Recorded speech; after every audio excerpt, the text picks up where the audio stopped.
नमस्कार प्यारे दोस्तों, मैं प्राध्यापक डॉक्टर सचिन चोले द्वितीय वर्ष छात्रों का स्वागत करता हूं। प्यारे बच्चों, अब तक हमने संत कबीर जी के दोहे, संत नामदेव जी के पद, तुलसीदास जी के पदों का अध्ययन हमने अब तक किया है। उसमें से हमने बहुत अच्छे मौलिक संदेश मैंने आप तक पहुंचाए हैं, जो उन्होंने अपने दोहों के माध्यम से आपको बताने का प्रयास किया है। तो आज हम संत सूरदास जी के पदों की ओर बढ़ते हैं और उनके पदों का अध्ययन देखते हैं। कुछ अच्छे पद हमें इसमें से दिए गए हैं। तो सबसे पहले हम संत सूरदास जी है, जो सूरदास जी का जीवन परिचय के बारे में हम जानकारी लेते हैं। सूरदास जी वात्सल्य रस के सम्राट माने जाते हैं। वात्सल्य रस, जो हमारे श्रृंगार रस वगैरह होते हैं, उसमें वात्सल्य रस के कौन माने जाते हैं? सूरदास जी सम्राट माने जाते हैं। उन्होंने श्रृंगार और शांत रस का भी बड़ा मर्मस्पर्शी वर्णन किया हुआ हमें दिखाई देता है। सूरदास जी की जन्मतिथि एवं जन्मगांव के विषय पर बहुत सारे मतभेद है विद्वानों में। साहित्य लहरी सुर की लिखी रचना मानी जाती है। साहित्य लहरी जो सूरदास जी की रचना मानी जाती है, इस साहित्य लहरी के रचना काल के संबंध में निम्न पद हमें मिलता है। कौन सा? मुनि पुनि के रस लेख, दस गौरी नंद को लिखी सुवल सम्मत पेख। इसका अर्थ संवत 1607 में माना जाता है। अतएव साहित्य लहरी का रचना काल संवत 1607 है। इस ग्रंथ से यह प्रमाणित होता है कि सुर के गुरु श्री बल्लभाचार्य जी थे। सुरु जी के जो गुरु थे वह बल्लभाचार्य जी थे। इस आधार पर सूरदास जी का जन्म 1535 ईस्वी में माना जाता है, लगभग ठहरता है, क्योंकि बल्लभ संप्रदाय की मान्यता है कि बल्लभाचार्य सूरदास से 10 दिन बड़े थे। जो बल्लभाचार्य उनके गुरु थे वो सूरदास के 10 दिन बड़े थे। बल्लभाचार्य का जन्म उक्त संवत की वैशाख कृष्ण एकादशी को हुआ था।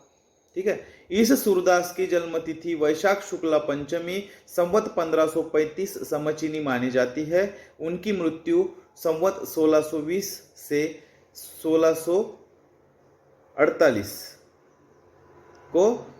के मध्य में मानी जाती है। उसमें वाद विवाद है, उस पर कोई भी ठाम पुरावा हमारे पास नहीं है।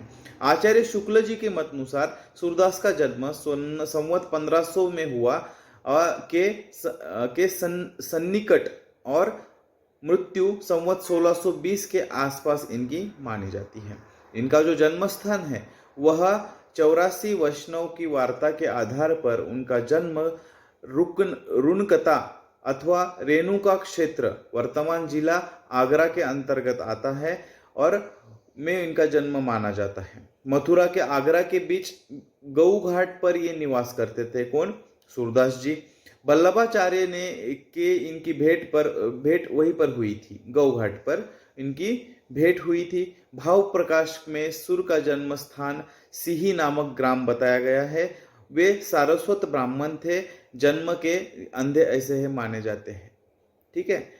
अधिकतर विद्वानों का मत है कि सुर का जन्म सिही नामक ग्राम में हुआ है। एक निर्धन सारस्वत ब्राह्मण के परिवार में इनका जन्म हमें बताया जाता है। बाद में वो आगरा और मथुरा के बीच गऊ घाट पर आकर वह रहने लगे थे। बहुत लोगों का कहना है कि सूरदास अंधे थे क्या?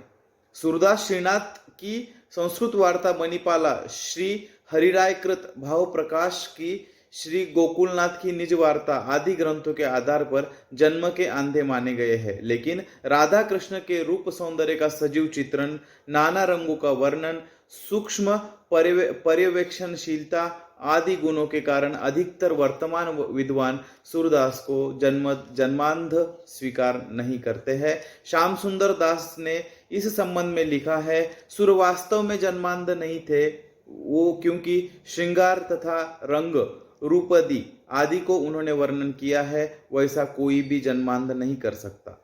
डॉक्टर हजारी प्रसाद द्विवेदी ने भी लिखा है कि सूरदास के कुछ पदों से यह ध्वनि अवश्य निकलती है कि सूरदास अपने को जन्म का अंधा और कर्म का अभागा नहीं कहते हैं, पर सब समय इस अक्षरार्थ को नहीं प्रधान मानना चाहिए। उसके बारे में एक पद कहा गया है, खंजन नयन रूप मद माते अतिशय चारु चपल अनियारे, चल पिंजरा न समाते चली चली जात निकट श्रवणन के, उलट पुलट ताटक फंदाते सूरदास अंजन गुण अटके, नतरु अबही उड़ जाते। उनकी जो रचनाएं हैं, कुछ रचनाएं यहाँ पर दिखी, 5 ग्रंथ इनके बताए जाते हैं, सुरसागर, सुरसारावली, साहित्य लहरी, नल दमयंती, बहलो। उपरोक्त इनके 2 ग्रंथ अप्राप्त है। यह सूरदास जी का जीवन परिचय है और यह उनके बारे में वाद विवाद है। तो सूरदास जी ने हमें जो यहाँ पे दोहा दिया है, ठीक है, तो चलो हम उस दोहे के ओर हम बढ़ते हैं। ठीक है, तो ऐसा माना जाता है, उससे पहले हम देखते हैं कि ऐसा माना जाता है कि सूरदास कवि पहले निराकार ब्रह्म की उपासना करते थे। सूरदास जी यह पहले निराकार ब्रह्म की उपासना किया करते थे। ईश्वर को 2 रूप है, भक्ति काल में ईश्वर को 2 रूप है, ऐसा आपने भक्ति काल में पढ़ा होगा। अगर आपने पढ़ा है तो ईश्वर को 2 रूप है। तो हम जानते हैं कि ईश्वर के 2 रूप, जो 2 आधार है भक्ति काल में 2 रूप में ईश्वर को बांट दिया है। एक है, पहला कौन सा है, निर्गुण भक्ति, दूसरा है सगुण भक्ति, पहला है सगुण भक्ति, दूसरा है निर्गुण भक्ति। सगुण का मतलब साकार और निर्गुण का मतलब निराकार। तो शुरू में सूरदास जी यह निर्गुण यानी निराकार भक्ति के अभ्यस्त थे। सूरदास जी पहले निराकार भक्ति के अभ्यस्त थे, वो निर्गुण ईश्वर के पद गाया करते थे। लेकिन जब से वो वल्लभाचार्य जी से मिले, जो वल्लभाचार्य जी से उन्होंने दीक्षा ली, ठीक है, और उनसे निर्देश दिए, उन्होंने उनको निर्देश दिया कि भगवान श्री कृष्ण के भक्ति का गान करो, और तब से वो सगुण भक्ति के उपासक हो गए हैं। कौन? सूरदास जी। तब से सूरदास जी क्या सगुण भक्ति के उपासक हो गए हैं। वल्लभाचार्य जी की जब दीक्षा ली और वह सगुण भक्ति के उपासक हो गए। तो प्रश्न है कि उन्होंने सगुण भक्ति को क्यों स्वीकार किया? ठीक है, तो वह क्यों सगुण भक्ति के उपासक हुए? निर्गुण उपासना की क्या कठिनाइयां है? सगुण उपासना यह आसान है, मगर निर्गुण उपासना में क्या क्या कठिनाइयां है? ठीक है, क्यों वो सगुण की साकार उपासना करने लगे? इस विषय पर पूरे विस्तार में हमें जो पद में दिया गया है उसमें वर्णन हमें इस पद में मिलता है। पूर्ण पद में बताया गया है कि निराकार की उपासना करना क्यों कठिन है, ऐसा उन्होंने सूरदास जी ने हमें इसमें बताने का प्रयास किया है इस पद में। तो पद कौन सा है? हमें जो पद दिया गया है, अविगत गति कछु कहत न आवे, अविगत गति कछु कहत न आवे, जो गूंगे मीठे फल को रस अंतर्गत ही भावे, परम स्वात सब ही सुनिरंतर अमित तोष उपजावे, मन बानी को अगम अगोचर सो जाने सो पावे, रूप रेख गुण जाति जुगति बिनु निरालंब कित धावे, सब विधि अगम विचार ही ताते सुर सगुण पद गावे। यह हमें दोहा दिया गया है। तो अविगत गति कछु कहत न आवे, पहला है अविगत गति कछु कहत न आवे। उस निराकार की गति अविगत है। उस निराकार की गति क्या है? अविगत है, अविगत है। विगत का मतलब जानना, जिसे जाना जा सके, मतलब विगत है। अविगत यानी जिसको लोग न जान पाते हैं, जिसके बारे में अविगत, विगत यानी जानना, अविगत यानी ना जानना।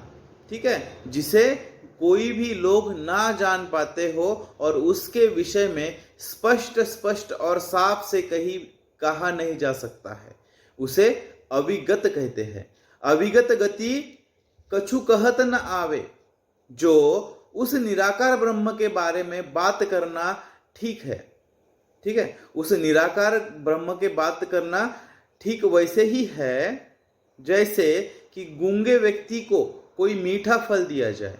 गूंगे व्यक्ति को कोई मीठा फल दिया जाए, कोई मीठा फल गूंगे व्यक्ति को दिया जाता है, ठीक है। वह व्यक्ति उसे खाता है। उसे खाने के बाद उस गूंगे व्यक्ति को तो उस रस की अनुभूति तो होगी, उसे वह स्वादिष्ट लगा ही होगा, ठीक है। अंदर ही अंदर उसको बहुत आनंद भी हुआ होगा। उस व्यक्ति को उस फल को खाने के बाद उसको अंदर ही अंदर बहुत आनंद हुआ होगा। वह फल मीठा हो, खट्टा हो या तीखा हो, ठीक है, जैसा भी हो वो उसको महसूस वह करता है, कौन? गूंगा व्यक्ति, और उसका स्वाद वह लेता है। उसके स्वाद से उसे निरंतर अलौकिक आनंद एवं असीमित संतोष भी प्राप्त होता है। उसे निरंतर आनंद, अलौकिक आनंद, निरंतर एवं असीमित जो संतोष है वो फल खाने के बाद उसको प्राप्त भी होता है। लेकिन उस संतुष्टि एवं आनंद को वह वाणी के अभाव से किसी दूसरे के सामने व्यक्त नहीं कर पाता है। वह वहां पे नहीं कह पाता है कि यह फल मुझे इतना स्वादिष्ट लगा, जैसे मैं आपसे बोल रहा हूं। वह उसको भावनाओं को व्यक्त नहीं कर पाता है। क्यों नहीं कर पाता है? क्योंकि वह गूंगा है। तो वह जो अनुभव है, वह स्वाद बताने में क्या है, वह असमर्थ रहेगा। ऐसे ही निराकार ब्रह्म की उपासना करने वाला जो है, जो उपासक है, वह स्वयं उपासना करे, उसे उसमें आनंद भी आने लगता है, ये तो संभव है। उसे आनंद आएगा, वो उपासना करेगा, उसको आनंद अवश्य आएगा। लेकिन उसे पूछा जाए कि निराकार कौन है, निराकार ब्रह्म कौन है, तुम्हारे ईश्वर कौन है, वो कैसे है, कैसे दिखते हैं, तो उसको इसकी व्याख्या करना संभव नहीं है, ऐसा सूरदास जी यहाँ पे कह रहे हैं, ठीक है। तो आगे कहते हैं, जो गूंगे मीठे फल को रस अंतर्गत ही भावे। जो गूंगे मीठे फल को रस अंतर्गत ही भावे, उस फल का स्वाद को अंदर ही अंदर वह महसूस करता है। वैसे ही निर्गुण निराकार जी का जो उपासक है, वह भक्त सिर्फ और सिर्फ अंदर ही के अंदर ही उसको महसूस कर सकता है। वो हर किसी के सामने उसको बता नहीं सकता, या उसकी भक्ति हमारे सामने नहीं ला सकता है। ऐसा सूरदास जी हमें यहाँ पर कह रहे हैं। परम स्वाद सब ही सुनिरंतर निराकार। परम स्वाद सब ही सुनिरंतर। निराकार के उपासक का ऐसा ही कहते हैं। निराकार के उपासक ऐसा ही कहते हैं। कैसा? कि हमारा जो निराकार ईश्वर है, उसकी उपासना करने में अत्यंत स्वाद, आनंद आता है। उसकी उपासना करने में अत्यंत स्वाद या आनंद हमें आता है। अत्यंत आनंदी करने वाले पद वो होते हैं। अत्यंत आनंदित करने वाले वो पद होते हैं। अमित तोष उपजावे। परम स्वात सबही सुनिरंतर अमित तोष उपजावे। ठीक है, अमित तोष उपजावे। अमित तोष, मित मतलब सीमा, और अमित यानी जिसकी कोई सीमा ना हो, जिसको निर्धारित किया ना जा सके, ऐसे चीजों को या व्यक्ति को अमित कहा जाता है। तो सूरदास जी कहते हैं अमित तोष उपजावे। यद्यपि उसे अमित तोष प्राप्त हो सकता है, संतुष्टि प्राप्त हो सकती है। संतुष्टि भी ऐसी प्राप्त होगी कि जिसकी कोई सीमा नहीं है। जिसकी कोई सीमा नहीं है, ऐसी संतुष्टि उसको प्राप्त हो सकती है निराकार ब्रह्म की उपासना करने के बाद। लेकिन मन बानी को इसके विषय में क्या कहते हैं विद्वान? मन बानी को, अगला जो लाइन है, इसके विषय में विद्वान क्या कहते हैं? विद्वान, क्या निराकार ईश्वर तक क्या निराकार ईश्वर तक हमारा मन पहुंचता है ना? निराकार ईश्वर तक हमारा मन नहीं पहुंचता है। मन उस तक नहीं पहुंच सकता है, तो क्या निराकार ईश्वर तक हमारी वाणी पहुंच सकती है? नहीं, वो बोलते हैं कि नहीं पहुंच सकती है। वाणी भी निराकार तक नहीं पहुंच सकती है। निराकार ईश्वर तक वाणी का भी सामर्थ्य नहीं है, तो फिर इंद्रिय पहुंच सकते हैं? ऐसा प्रश्न किया है, तो वो बोलते हैं कि इंद्रिय भी नहीं पहुंच सकते हैं। इंद्रिय का क्या है? तो मन बानी को अगम। मन बानी को अगम अगोचर सो जाने सो पावे। मन बानी को अगम, अगम अर्थात जहां न जाया जा सके, इसका अर्थ है सुगम आसानी से जा सके, दुर्गम कठिनाइयों से जाने का योग्य मार्ग, और अगम मतलब यानी जहां जाना संभव नहीं है। मन बानी को अगम, जो निराकार ईश्वर है उस तक ना मन पहुंचता है ना वाणी पहुंचती है, अगम्य उसके लिए। उस ईश्वर तक ना मन पहुंचता है ना वाणी पहुंच सकती है, अगम्य है उसके लिए अगम्य है। अगोचर भी है। क्या है अगोचर? अगोचर किसे कहते हैं? इंद्रिय। गो किसे कहते हैं? अगोचर। इसमें जो गो है, गो को क्या कहते हैं? इंद्रिय, जो हमारे जनेंद्रिय है, कर्नेंद्रिय है, ठीक है, उसको गो कहा जाता है। अगोचर पहुंच सकता है क्या? कान भी नहीं, वहां पे नहीं पहुंच सकते हैं वहां तक। मन बानी को अगम अगोचर सो जाने सो पावे, जो उसे पा लेता है वहां पे कोई नहीं पहुंच सकता है, मगर उस निराकार ब्रह्म को जो पा लेता है वही उसे जान पाता है, वही उसे जान पाता है। लेकिन दूसरे को उसका पता नहीं चलता है, उस निराकार ब्रह्म का। ठीक है। रूपरेख गुण जाति जुगति बिनु, सूरदास जी यहाँ पे कहते हैं, सूरदास जी कहते हैं कि भैया अब अगले वाले व्यक्ति को कैसे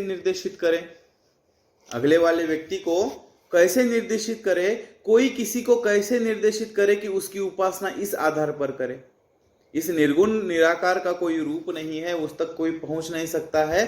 तो यहाँ पे सूरदास जी कहते हैं कि किसको निर्देशित करे, कि किस आधार पर निर्देशित करे कि तुम इस निर्गुण भक्त की क्या, निर्गुण ईश्वर की, ब्रह्म की क्या करो, उपासना करो। किस आधार पर करे? ना तो कोई उसका रूप है, वह निराकार है, ना कोई उसका आकार है, ना कोई उसका पहचान चिन्ह है, रेख यानी पहचान चिन्ह है। न कोई रूप है, न पहचान है, न कोई रेख चिन्ह है। कोई उसके अंदर गुण नहीं है, उसके गुणों का हमें पता नहीं है। जो उसे जानता है उसी को उसके गुण पता है। जाति नहीं है, जुगति उस तक पहुंचेगी कोई युक्त नहीं है। इन सब के बिना न रूप है, न रेख है, न जाति है, न जुगति, तो पहुंचने की तो इन सब के बिना निरालंब कैसे धावे। ठीक है, पहुंचने की तो इन सब के बिना निरालंब, बिन मतलब निरालंब कित धावे, इन सब के बिना निरालंब कित धावे। निरालंब के बिना सहारे के कहाँ जाए, कहाँ उस निराकार ब्रह्म की खोज की जाए। इस तरह से सूरदास जी वहां पे करते हैं। सब विधि अगम विचारह ताते, उस निराकार ब्रह्म की उपासना को विद्वानों ने सब प्रकार से अगम्य कहा है। विद्वानों ने सब प्रकार से उसको अगम्य कहा है, बहुत कठिन कहा है। ताते सुर सगुन पद, बालकृष्ण ताते सब सगुन पद गावे। इसलिए सूरदास जी ये तो अपने सगुन, इसलिए यह सब जो कठिनाइयां हैं उस निराकार ब्रह्म की उस उपासना को प्रकार से अगम्य कहा गया है, वह बहुत कठिन कहा गया है। और उसके लिए किसी को हम निर्देशित भी नहीं कर सकते कि तुम इसकी उपासना करो कि ये भगवान की प्राप्ति आपको होगी। इसीलिए सूरदास जी ने तो अपने जो सगुण नंदन है, सगुण नंदन श्री कृष्ण बालकृष्ण की छवि का वर्णन करते हैं। वह साकार रूप के उपासक है, हमसे निराकार रूप की उपासना नहीं होती, ऐसा सूरदास जी यहाँ पर हमें कह रहे हैं। ठीक है, इस तरह से सूरदास जी ने निराकार की उपासना किन किन कारणों से कठिन है, वह आसान नहीं है। उस निराकार ब्रह्म की प्राप्ति करना बहुत ही कठिन है, ऐसा बताया है। उम्मीद करता हूं कि आपको समझ में आ गया होगा कि यह निराकार की जो निर्गुण भक्ति की जो कठिनाइयां है वह सूरदास जी ने अपने इस पद में किस तरह से बताई है, और आपको समझ में आ गया होगा। इसलिए यह संदर्भ देकर, यह स्पष्टीकरण देकर मैं मेरा लेक्चर यहाँ पे ख़त्म करता हूँ। अगला जो पद है सूरदास जी का हम अगले लेक्चर में देखेंगे। धन्यवाद।